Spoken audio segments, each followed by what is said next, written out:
Une des nouveautés importantes de Street Fighter Zero aurait été l'arrivée des chain combos, qui auront donné une nouvelle dimension au jeu, et qui sont aussi vraiment uniques à ce Street Fighter Zero, puisque ça aurait été abandonné dans le 2 et le 3 par la suite. Si on devait définir ce que c'est vite fait, c'est le fait de pouvoir enchaîner un coup par un coup plus fort. Par exemple, vous donnez un point ou un pied, vous allez pouvoir donner après un autre point ou pied de force supérieure. Alors ça s'enchaîne si par exemple vous faites un petit point suivi d'un moyen point avec Ryu, il va falloir quand même respecter un certain timing en fait. En gros, le petit point va s'enchaîner à l'impact. Une fois que vous entendez le bruit du coup, vous allez pouvoir appuyer sur votre point moyen.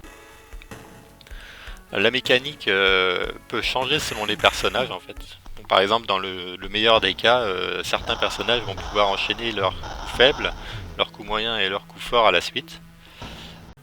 Alors, ce système va permettre de développer les combos dans ce jeu en rajoutant non seulement des hits mais aussi des dégâts.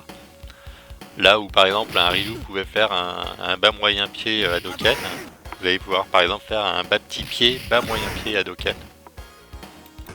Donc pour finir, ce qui est vraiment unique et hyper intéressant dans ce jeu, c'est donc ces chaînes qui vont permettre de donner une profondeur au jeu.